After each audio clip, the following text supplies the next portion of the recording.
Hola, ¿qué tal amigos? Gracias por acompañarme en una nueva emisión. Malas noticias para Norma Piña el día de hoy y es que desde la Cámara de Diputados se tomó una decisión que le va a costar cuando menos 1.000 millones de pesos cada año, en una serie de subsidios que recibía el Poder Judicial por parte del gobierno del presidente López Obrador. Sí, se le estaba subsidiando a Norma Piña y a sus ministros de la Corte. En estas últimas horas se decidió que esto ya se iba a terminar y ahora Norma Piña va a tener que pagar las facturas que le debe al gobierno federal. De esto vamos a platicar el día de hoy porque ya también esto se da en un marco de una serie de decisiones y acciones que vienen saliendo desde la propia Corte. En estos últimos minutos se dio a conocer y se confirmó desde el más alto tribunal de este país, desde la Suprema Corte, que está suspendida la desaparición de los fideicomisos. Ya no más esta ley que se aprobó, al igual que otras leyes de la Cuarta Transformación, ya se detuvo en este máximo tribunal. Y esto a pesar también de los reclamos, obviamente, de la Presidencia de la República. De esto vamos a platicar también, todo esto que viene sucediendo con el dinero, con la lana, que está peleando con las uñas y con los dientes, Norma Piña. Por el otro lado también está Xóchitl Gálvez. El día de hoy mandaron al carajo a Claudio X González y empezaron ya las críticas. ¿Por qué? Porque hoy se presentó el equipo de trabajo que estaría acompañando a Xóchitl en este proceso de precampaña y de campaña. Y si bien hay señalamientos, como es natural de la Cuarta Transformación y de la mayoría de los ciudadanos, porque está conformado de puro e impresentable, los reclamos empezaron a surgir de la sociedad civil, de las ONGs, de los grupos de Claudio que se quedaron fuera. No les tocó pedazo del pastel y hoy se pusieron a llorar. De esto también vamos a hablar el día de hoy porque finalmente en el pleito por el poder cada uno se rasca con sus propias uñas en la oposición. Así que gracias por acompañarme durante los próximos minutos y vamos a iniciar. Vamos a arrancar de entrada con lo que se da a conocer en estos últimos minutos, que seguramente estará provocando reacciones del presidente en las próximas horas y en general también de la Cuarta Transformación. Y es esto: Javier Lainez frena ya la desaparición de los fideicomisos en el Poder Judicial. Ya es oficial, ya es formal, ya después de tanto show, después de esto que se había adelantado, después de todas las declaraciones que han hecho, finalmente lo oficializaron. Se queda la lana, se quedan ellos estos 15.000 millones de pesos ahí guardados.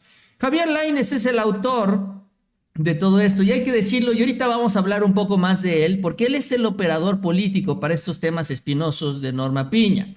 Javier Lainez concedió una suspensión que frena la desaparición de estos 13 fideicomisos, ¿no? Y además con esto se frena la entrega de los 15.000 millones a la tesorería de la Federación, con lo cual también se frena la entrega de estos 15.000 millones para la reconstrucción de Acapulco, que esa era la otra propuesta que también se tenía establecido con este dinero de los fideicomisos. Esto fue lo que dio a conocer en esta noche la Corte, en donde el ministro admitió a trámite las acciones de inconstitucional promovida por varios senadores y diputados de oposición, señalando en su fallo, en su decisión, que se concede la suspensión solicitada por estos legisladores, así como determinadas, diputados y senadores, en los términos y para los efectos que se indican. La medida cautelar surtirá efectos sin necesidad de otorgar garantía alguna, sin perjuicio de que pueda notificarse o revocarse derivado de algún hecho superviniente. Bueno, esto es lo que entonces se da a conocer en estas últimas horas. La Suprema Corte oficializa todo esto. E incluso esto también, fue reclamado por parte de la Presidencia de la República porque le tocó a este señor, Javier Lainez. Javier Lainez ha sido protagonista de varias decisiones, varias, en contra de leyes e iniciativas impulsadas por la Cuarta Transformación. Una de ellas, ¿se acuerdan ustedes? Él fue el que suspendió la reforma electoral, también impulsada por la 4T, y ahora suspende esta reforma administrativa en el Poder Judicial de la Federación. Incluso la Presidencia de la República solicitó que Lainez se abstuviera de recibir este proceso legal. ¿Por qué? Porque Javier Lainez tiene una mala costumbre, que es la que ha salido a relucir en estos últimos días. en este fin de semana y básicamente al arranque de la que estamos ahorita transcurriendo. Y es que a Javier Lainez le gusta primero tomar la decisión. Él decide sobre los casos y después, cuando él recibe la documentación, acomoda el rompecabezas para que se justifique su decisión. Incluso la presidencia de la República, la consejera jurídica, pidió que se excusara a Javier Lainez. ¿Por qué? Porque pues pidieron este impedimento con el argumento de que Javier Lainez había expresado en varias opiniones televisivas, entrevistas, qué sé yo, entrevistas de radio y televisión, que esta medida afectaría la independencia del Poder Judicial. O sea, él ya había tomado la decisión y ya la había hecho público. Que si bien es obvio y sabemos que todos están en contra de esta eliminación de los fideicomisos, ellos en teoría, y esta es una palabra que en teoría se utiliza ahí en el Poder Judicial, deben de tomar los hechos, los argumentos legales y basar su decisión en estos argumentos legales. Y esto es lo que no hizo Javier Lainez, porque ya él había decidido desde antes y lo hizo público. Y ahora, bueno, pues ahí está esta suspensión. Ahora, este mismo actuar se dio en otro caso también bastante reciente con el propio Javier Lainez, que tiene que ver con lo sucedido en Nuevo León. Exactamente lo mismo. Él toma una decisión antes de recibir la queja, el reclamo, el procedimiento, antes de que llegara el documento a sus manos. Que eso es lo que se da a conocer. Es increíble. Acomodan la justicia a como a ellos les conviene. De acuerdo a esta información que publica La Jornada, de entrada, todo este asunto de Nuevo León se resolvió en menos de 24 horas. Miren que esa es justicia pronta y expedita y no las excusas que nos ponen a los mexicanos. En menos de 24 horas la Corte operó todo esto. Eso de entrada, al otorgar una ampliación de la suspensión a la controversia constitucional que entregó la Corte para que este señor Luis Orozco fuera el gobernador interino. Ya toda esta historia que conocemos en Nuevo León. Sin embargo, lo interesante es esto. Los registros electrónicos que posee La Jornada señalan que el ministro Lainez primero otorgó la suspensión solicitada. O sea, primero él decidió y luego aceptó la admisión a trámite cuando evidentemente, jurídicamente, el proceso es inverso. O sea, ¿cómo puedes tomar una decisión sin siquiera haber leído el documento? Eso fue lo que hizo Lainez. Lo mismo que hizo ahora con el tema de los fideicomisos. Así manejan la justicia, entre comillas, en el Poder Judicial de la Federación. También lo que se hizo es que se dio un comunicado de prensa a las 11:30 del pasado viernes, y esto se dio a conocer y se hizo así a través de las redes sociales antes de que fueran notificados formalmente tanto el Congreso del Estado de Nuevo León como el Poder Ejecutivo del Estado de Nuevo León. O sea, primero mandan el tweet y luego se ocupan de la formalidad. Esa es la manera en la que está operando el Poder Judicial de Norma Piña. Eso es lo que están haciendo. Ya básicamente, con todo el descaro del mundo, ya se olvidaron del reglamento interno del Poder Judicial, de la Suprema Corte, ya se olvidaron de las formalidades institucionales, ya la Corte les pertenece, ellos son dueños y la manejan como se les pega su regalada gana. Y las decisiones llegan también en este sentido y se operan de esta misma manera. Ahora, ahí no se ha detenido todo esto, sobre todo porque en la Corte insisten, por ejemplo, en ir en contra de Samuel García. En estas últimas horas también en la misma Corte se desechó un recurso que, bueno, había presentado Samuel García para frenar un juicio político en su contra. ¿Por qué? Y el presidente lo advirtió, lo quieren destituir. Y como ya no lo pudieron hacer con Luis Orozco, como ya les falló el plan, porque efectivamente al Samuel regresar a la gubernatura ya no tenía nada más que hacer, entonces ahora insisten a través de este juicio político. El Congreso denuncia o le inició un juicio político a Samuel García porque dicen ellos no está publicando las leyes que aprueba el Congreso, y dicen ellos que como no presentó el presupuesto del 2023, porque ahorita se está aplicando el del 2022, toca juicio político. Samuel García presenta un recurso ahí ante las instancias electorales, al Tribunal de Justicia Administrativa en Nuevo León, y entonces obtiene esta suspensión, van a la Corte y esperan esta decisión. Y curiosamente, siguiendo la estrategia política, como no les funcionó lo del interinato, Ahora, un día después de todo esto, le echan para atrás esta suspensión que tenía y validan que el Congreso avance en el juicio político en contra de Samuel García. ¿Buscan su destitución? Sí, efectivamente. Eso es lo que están tratando de hacer desde el Poder Judicial. Un golpe de Estado. Y este es un gobernador, y sí es de Movimiento Ciudadano, pero esto mismo lo pueden repetir en otras entidades y están probándolo en el estado de Nuevo León. Bueno, esto, por cierto, ha provocado ya reacciones, incluso también en el caso de Movimiento Ciudadano, que ya se dio cuenta lo que puede hacer el Poder Judicial en manos de Claudia X González. Incluso lo que se ha mencionado ya y ha trascendido es que Dante Delgado está dispuesto a negociar con la Cuarta Transformación. Dicen, bueno, pues si eso nos está haciendo el Poder Judicial, pues obviamente el presidente tiene la razón, porque ellos habían salido a defender a Norma Piña, la integridad de la presidenta de la Corte, y sabes que le cae el zarpazo antes con el interinato y ahora con el intento de destitución. Y entonces dice Dante Delgado, pues vamos a negociar. Ahora ellos tienen una bancada importante. Ellos, con la suma de varias senadoras suplentes, por ejemplo, Laura Ballesteros, suplente de Xóchitl Gálvez, y Ruth Alejandra de Verónica Delgadillo, y la suma de Claudia Ruiz Massieu, o sea, ya tienen 3 senadoras adicionales, llegan a tener un total de 14 senadores. Ya ellos se convierten en la tercera fuerza política en el Senado, y con los votos de Movimiento Ciudadano se alcanzan las 2/3 partes. Ahora, con esto, lo que se está negociando son varias cosas. En primer lugar, la aprobación de la ministra de la Corte en esta segunda terna que envió el presidente López Obrador. Y obviamente a Dante le conviene tener contrapesos en ese Poder Judicial, en este máximo tribunal. En segundo lugar, también hay designaciones que se tienen que hacer en las salas regionales del Tribunal Electoral, en los estados. Particularmente están incluidos los 2 estados que gobierna Movimiento Ciudadano. Se tiene que hacer la designación en la sala regional en Guadalajara, en Monterrey, en Jalapa, en la Ciudad de México, en Toluca. En estas entidades se tiene que designar de estas ternas quiénes van a ocupar este espacio.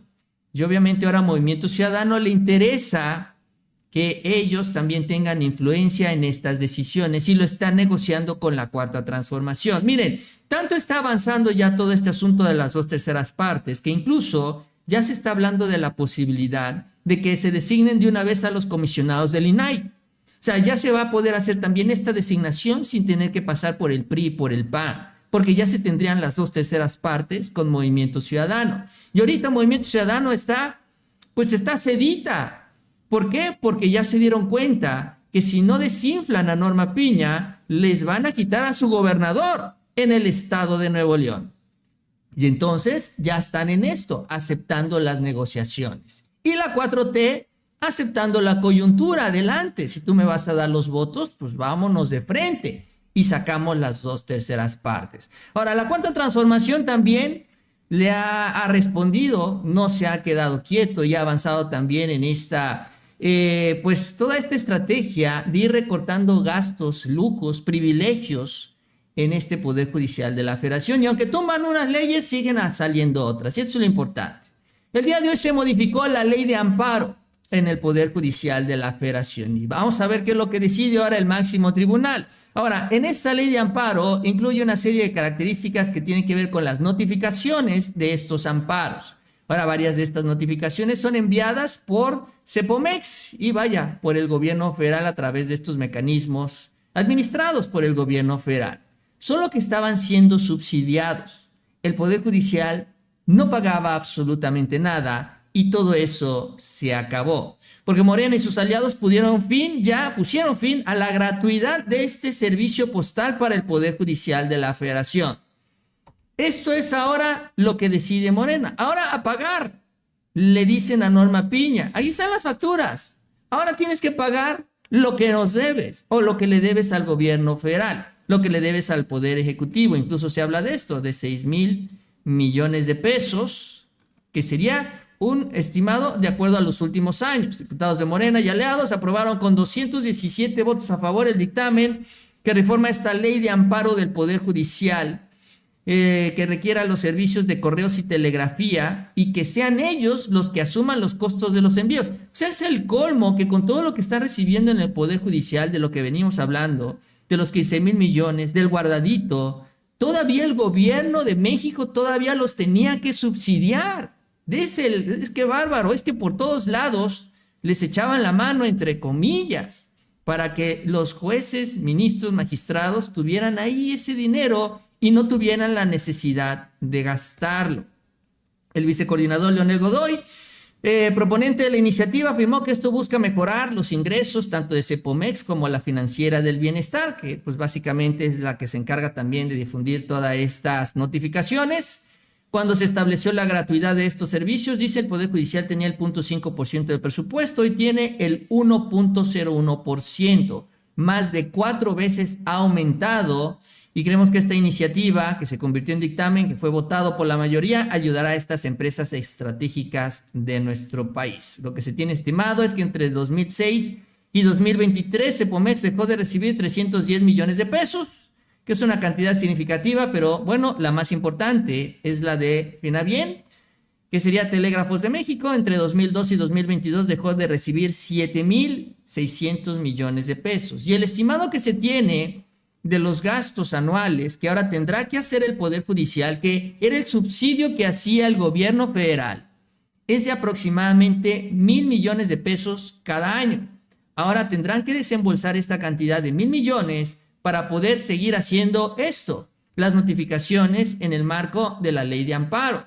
Digo, ese es el trabajo del Poder Judicial y para eso se le da dinero, para que puedan cumplir su trabajo, y ahora que lo gasten en esto y no en los lujos y los privilegios de los ministros y de los magistrados. Así que también la 4T se sigue moviendo, sigue empujando con esto de la austeridad, y hay que decirlo, el Poder Judicial se sigue defendiendo, y no lo duden también que esta ley estará llegando ahí a este máximo tribunal, y vamos a ver qué es lo que deciden los ministros de la Corte, que tal vez sea muy probable que la echen para atrás como todo lo demás. Sin embargo, todo esto sigue quedando ahí como testimonio de los pendientes que se tienen que atender cuando se cumpla el plan C. O sea, ahí está la lista. Estamos haciendo una lista de lo que se tiene que terminar de corregir. Y esto es lo importante. Hay que avanzar. No hay que detenerse, hay que insistir. Aún y que Norma Piña y sus operadores políticos, su cártel de la toga, siga tomando decisiones muy cuestionables y con procedimientos legales muy cuestionables. Ahora vamos con el tema político en el escenario. Hoy hay una crisis. Si de por sí Xóchitl Gálvez está cayendo en las encuestas, ahora el pleito por lo poco que van a ganar lo están llevando al siguiente nivel. El día de hoy Xóchitl Gálvez dio a conocer lo que es su equipo de trabajo. Pero antes de ir con Xóchitl Gálvez, vamos a escuchar lo que dijo Marco Cortés, porque se están regodeando de felicidad porque pudieron sacar a Samuel García de la competencia. Y entonces empiezan a decir, miren, ya sacamos a Samuel, entonces vamos a sumar a todos, vamos a sumar a la gente, a los jóvenes que estaban con Samuel, vamos a seguir sumando a la sociedad civil, porque insisten con esta idea, la sociedad civil, y obviamente todos los aliados políticos que tenemos. Y muy enojados, dicen, están los que el presidente López Obrador y Movimiento Ciudadano, porque pues estaban en esta alianza, ¿no? Insisten en este concepto, en esta idea. Esto es parte de lo que menciono. Comenzará a dar una dimensión mucho mayor a esta precampaña de la próxima presidencia. La crisis que se generó en Nuevo León. Yo lo que creo es que eso evidenció esta complicidad clara, este acuerdo pernicioso de Morena con el partido de Mesa.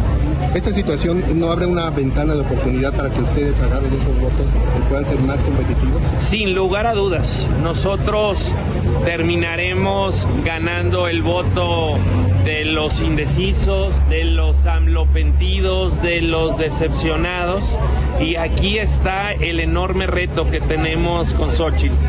Por un lado, consolidar la fuerza que tiene cada uno de los partidos políticos representados en esta coalición, que es innegable, y por el otro, la fuerza de la sociedad, la fuerza de las y los mexicanos apartidistas, que representa Xóchitl Gálvez. Con esa fuerza, con ese impulso, es que vamos a ganar. Y bueno, eso es lo que dice, parte de lo que menciona Marco Cortés. Pero esa es la gran mentira también que siguen difundiendo, al igual que el supuesto pacto entre la 4T y Movimiento Ciudadano, que ahorita sí se está dando en el Senado porque le conviene a Movimiento Ciudadano. Pero bueno, esto nos lleva justamente a la designación del equipo de Xóchitl Gálvez, que vaya que la lista es extensa y también decepcionante. Es que la verdad es que está llena de impresentables. Empezando por ellos, por ejemplo, Santiago Krill es el coordinador general, el coordinador de campaña. Armando Tejeda, coordinador operativo. Carolina Villano, coordinadora ejecutiva. Ángel Ávila, coordinador de alianzas. Kenia López, jefe de oficina. Rubén Moreira, coordinador territorial. Y Max Cortázar, coordinador de comunicación. ¿Y saben qué? Ahí le voy a parar. Son los únicos nombres que les voy a mencionar porque desde mi punto de vista, junto con la agenda, que es la que está acá, Moisés Gómez, porque pues obviamente la agenda es importante, realmente son los únicos que van a estar trabajando en la campaña. Todos los demás nombramientos son absurdos y ridículos. Solo se les dio un membrete para que estén ahí. Por ejemplo, está Josefina Vázquez Mota, que es líderes de campaña. ¿Qué es eso? ¿Qué es líderes de campaña? Jesús Ortega, prospectiva. ¿Qué carajos es prospectiva? O sea, ¿qué hace alguien que está encargado de la prospectiva en un equipo de campaña? ¿Quién sabe? Margarita Zavala en sociedad civil, imagínense nada más. Mesas temáticas, se van a poner a hacer mesas temáticas en la campaña. Fernando Rodríguez Oval, contenido. Contenido, o sea, ¿qué es eso? ¿Qué significa? Y así toda la lista. Ahí está la lista si la quieren ver. La verdad no se van a perder de mucho. Y obviamente hay personajes también que han cuestionado mucho como Alexandra Rojo de la Vega, activismo social. O sea, bueno, ahí están. Entonces les digo que realmente los cargos importantes son los que están aquí arriba y pues son puros impresentables. Básicamente lo que hace Xóchitl Gálvez en esta lista es incluir a gente del PAN, del PRI, del PRD. Y alguno que otro perdido por ahí de estas ONGs, como en el caso de Alejandra Latapí, que sería pues básicamente de las pocas, son 2 o 3 nombres que están ahí, que son de la sociedad civil, llena de contradicciones, por ejemplo, como el caso de Rubén Moreira. Xóchitl Gálvez, el propio Xóchitl Gálvez criticaba a los Moreira, que regrese, pero el dinero que se robó, a ver si se lo pregunta ahora que está trabajando en su equipo de campaña. Y bueno, también lo otro que sonó mucho es que incluyó a sus hijos en el equipo de campaña como los encargados de las redes sociales. Sí, también esto, que ha generado muchas reacciones. Ahorita vamos a ver, empezando en el lado de la Cuarta Transformación, que como es natural se le cuestionó a Xóchitl Gálvez, que pues sí, hay puro impresentable, viejos conocidos de los mexicanos, de lo peor en la historia política de nuestro país, que cada uno en sus trincheras anduvieron robando y ahora están todos juntos para tratar de robar más, juntos, ahí en este mismo equipo, que es lo que ella presentó. Y bueno, Claudia responde y esto es lo que señala. Pues a ver, ¿qué acabo de decir? ¿No es el pasado? O sea, ¿qué pueden ofrecer? Pues el pasado. Un pasado de corrupción que ya vivió nuestro país. O sea, en cambio nosotros tenemos a todo el movimiento, a quien hizo el proyecto de nación, intelectuales, pensadores, luchadores, como Armando Bartra, como el propio Ignacio Taibo II, como el propio Hugo López-Gatell, que participó en el proyecto, muchas personas que participaron, Ana Francis Moore, en temas del proyecto de mujeres, y ahora lo hemos incorporado con muchas otras personalidades para hacer todavía mucho más plural los foros de opinión, con el grupo de personalidades que presenté el domingo. Hay personas como Julio Verdeguer, por ejemplo, un experto de la FAO que trabajó muchísimos años el tema del desarrollo rural y que se va a acompañar de lo que ha hecho el presidente y de nuevos proyectos que nos permitan sacar al campo y principalmente a los campesinos de escasos recursos hacia el desarrollo sustentable y con bienestar. Nosotros ofrecemos un proyecto de nación de largo alcance, de largo aliento, en donde quien menos tiene, tiene la posibilidad de tener bienestar, y esa economía desde abajo pues permite el desarrollo del país para todos y para todas. Del otro lado, bueno, ofrecen fraudes electorales, ofrecen mapachería, ofrecen corrupción. Esa es la oferta del PRI. Pues de lo que señala Claudia sobre este equipo de campaña de Xóchitl Gálvez, y así Gerardo Fernández Noroña también opinó sobre esto. Son impresentables. También dice, oye, pues ¿de qué tratan estos cargos? ¿Qué es lo que quiere hacer Xóchitl con toda esa gente ahí metida? Mario Delgado también habló. Son puros mapaches impresentables, y yo creo que todos quienes conocemos y hemos visto estos nombres también. Ahora, sin embargo, lo que llama la atención es que estas mismas reacciones se están dando del lado de la oposición, del lado de los chayoteros, del lado sobre todo de la sociedad civil, lo cual al final de cuentas nos revela que lo que decidieron los partidos fue, pues sí, nosotros pusimos la candidata, nosotros nos agandallamos los espacios, porque el dinero de las prerrogativas los vamos a utilizar nosotros. Y vienen los reclamos de los intelectuales de la sociedad civil. Por ejemplo, Arturo Erdely, antiobradorista al 100%, de estos que están con Marieto Pons y todos los que critican al presidente día tras día. Miren lo que dice. Algunas observaciones sobre el equipo de campaña que presentó Xóchitl Gálvez. Meter a sus dos hijos es nepotismo. Esto también los molestó mucho, que metió a los hijos, porque ellos se la pasan criticando a los hijos del presidente López Obrador, y les dio una cucharada de su propio chocolate. Poner a Santiago Krill como coordinador general son ganas de perder, no sabe ganar votos. Y esto también es algo pues que ellos están criticando. Lo sabemos todos, lo que llama la atención es que ellos lo estén haciendo. Poner a Josefina Vázquez Mota a cargo de líderes de campaña, lo que sea que eso signifique, es un mal chiste. Perdió muy feo como candidata a la presidencia y a la gobernatura de Domex. Es un ejemplo de lo que no se debe hacer de campaña. Incluir a Jesús Ortega, que se encarga de esto de prospectivas, experto en divisiones y tribalismos en el PRD, líder de los chuchos, es un atentado contra la unidad que se requiere en una campaña. Eso es lo que dice este señor. Se le suma, por ejemplo, otro personaje, Héctor de Mauleón, que también antiobradorista de hueso colorado. Y ya que la tienen tan a la mano, ¿por qué no le preguntan a Vázquez Mota cómo fue cuando metió a su familia a la campaña? Para algo ha de servir la memoria, es lo que dice Héctor de Mauleón. Y así, si ustedes buscan comentarios en redes sociales de todos estos personajes, hay un gran descontento, hay una gran inconformidad. Y aquí este tuit lo resume bastante bien, de Moni de Swan, que estaba en el Instituto Federal de Telecomunicaciones, este organismo autónomo también controlado por este bloque de la sociedad civil. 5 años después, caras nuevas, 0. Sociedad civil, 0. Academia, 0. Activistas, 0. Menores de 30, 0. Y familiares, 2. Reciclados, todos. O sea, en pocas palabras, como lo cita él bastante bien resumido, ellos querían espacios en la campaña de Xóchitl Gálvez. Ellos se habían escuchado, porque eso es lo que presume, y acabamos de escuchar a Marco Cortés, es que estamos sumando a la sociedad civil. La sociedad civil tiene voz y participación en la campaña, en el proyecto de Xóchitl Gálvez. No hay sociedad civil, no están. Son los mismos impresentables de los partidos que se repartieron las cuotas, se repartieron los espacios entre ellos.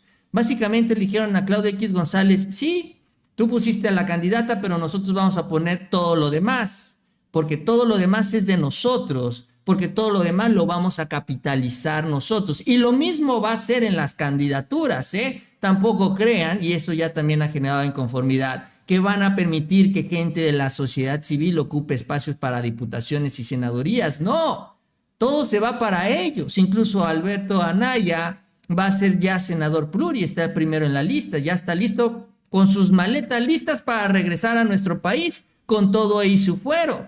O sea, eso es lo que están buscando los priistas, panistas y perredistas. Y eso es lo que aparece en el equipo de campaña de Xóchitl Gálvez el día de hoy.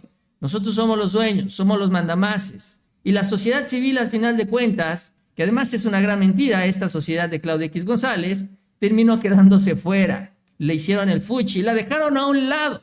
Le tocó nada. Y están muy molestos. Y si de por sí la campaña de Xóchitl Gálvez ya estaba estancada, la propia Xóchitl ya no está avanzando y alcanzando a Claudia Sheinbaum, pues ahora con esto, pues sí, este grupo ahora ya no quiere jalar. No quiere jalar porque ya saben que están fuera. Y si lo poco que pueda ganar, porque no va a ganar la presidencial, pues tampoco les va a tocar a ellos. Y ya se están empezando a quejar, ¿eh? No lo duden que en las próximas horas también otros chayoteros empiecen a mostrar su inconformidad y a cuestionar este equipo de campaña Xóchitl Gálvez, que lo llenó de personas. No sabemos ni qué van a hacer todas ellas, pero ahí cuando menos están en la lista. Es que es increíble también.